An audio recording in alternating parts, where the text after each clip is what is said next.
E olha só, né? O crescimento parece que pode ser um pouco melhor do que se imaginava. Ih, vai ter gente chorando na pia, porque tem gente. Ô, Valio Bene, Oi. ô Larissa, Hum, você sabe que ficaram falando, ai, Reinaldo, fica puxando o saco do governo Lula. Vai caçar sapo, vai patrulhar outro. Como se eu desse bola para isso.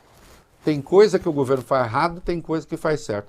E eu acho que, no geral, está fazendo certo. Agora, o problema é que tem muita torcida para que dê tudo errado. Tem gente que, com 3 meses de governo, escreveu, eu guardei o texto.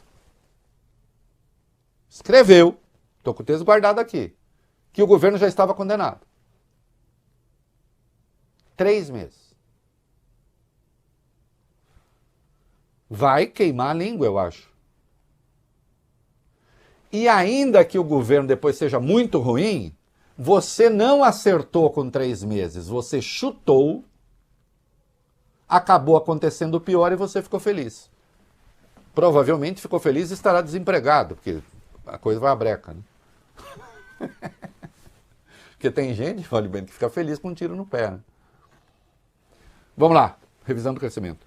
resultados de setores da economia brasileira pesquisados pelo IBGE surpreenderam analistas, reforçando as projeções de um cenário mais positivo para o PIB do primeiro trimestre. Nesta quarta, o IBGE informou que as vendas do varejo subiram 0,8% de fevereiro para março. O dado ficou bem acima das previsões dos analistas consultados pela agência Reuters, que esperavam retração de 0,8%. Com o resultado, o varejo fechou o primeiro trimestre de 2023 com alta de 2% em relação aos meses anteriores. O setor está 4,3% acima do patamar pré-pandemia, de fevereiro de 2020. Com isso, a projeção atualizada do Santander, por exemplo, passou a indicar crescimento de 1,1% para o PIB do primeiro trimestre, ante 1% da estimativa anterior. Já o Itaú indica que a estimativa para o PIB trimestral avançou de 1,3% para 1,4%, levando em consideração o acompanhamento atualizado com maior frequência.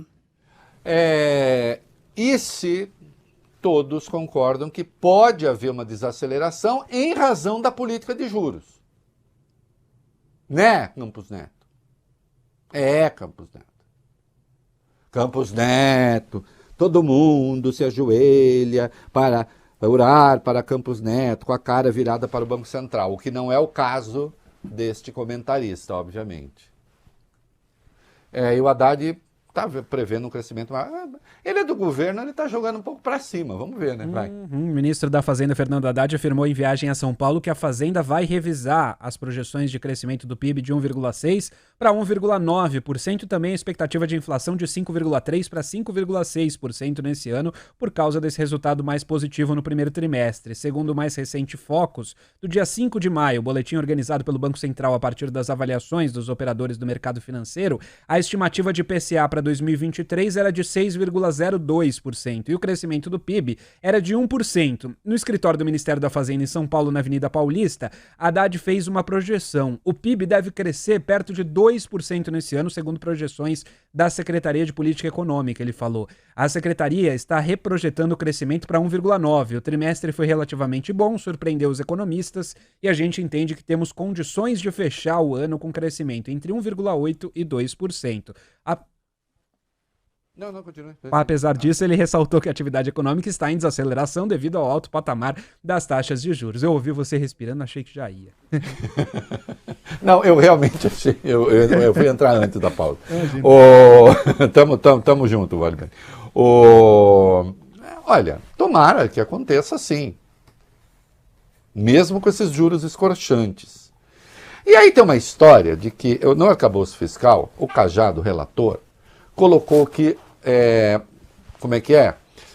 o crescimento da despesa tem um piso de 0,6% da receita, do crescimento da receita, né, o crescimento descontado da inflação, e no máximo de 2,5%. Para este ano ele previu 2,5%. E aí já tem gente querendo especular. Eu já vi, nossa, alguns nos jornais, oh meu Deus, os gastos fora de controle. Tal. E essa gente não cansa de ser desmoralizada, inclusive pelo mercado, porque agora alguns jornalistas resolveram brigar com o mercado também, Valio Bene. Por que você está falando isso, Reinaldo? Eu estou falando isso, eu vou dizer já por que eu estou falando isso. Porque a Bolsa, cadê aqui o Augusto César, me mandou, porque a Bolsa subiu. A Bolsa subiu em razão. A Bolsa subiu em razão do arcabouço. Maior patamar em 3 meses. Tá aqui, o Bovespa subiu 0,59, 110.108 pontos. Isso.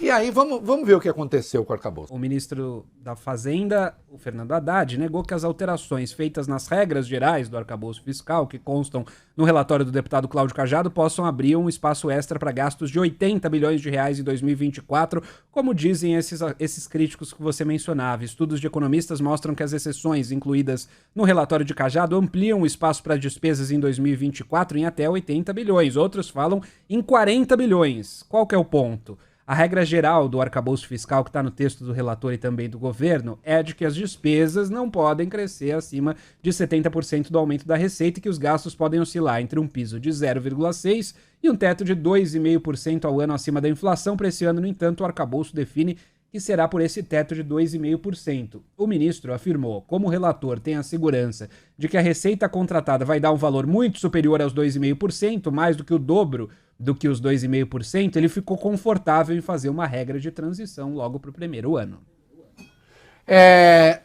E aí, veja só, se não acontecer, vai ficar claro que não aconteceu. Não, estabeleceu que vai ser 2,5%. E daí? Vai ter a arrecadação, vai ter a receita ou não vai ter a receita? Não, tenha certeza que não. Se não tiver, nós vamos ver. Agora, por que é que ele fez isso? O Haddad explicou, porque os 3 meses primeiros de arrecadação já se perderam. Quando o arcabouço entrar em vigor. Tem nada demais. Parem com isso. Olha, quem vive de especular com a devida vênia, de apostar, o mercado está falando, não, está tudo certo.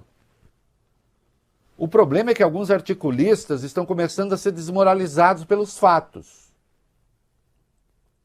E aí, o Nelson Rodrigues, maravilhoso, tinha uma expressão que para um cronista é ótimo, Valio Bene, eu acho uma delícia. Qual? Né? Se os fatos não concordam comigo, danem-se os fatos. Momento cultural. Eu acho uma delícia isso. Como crônica, maravilhoso. Para quem é comentarista econômico, isso é um desastre. Precisa mudar de emprego.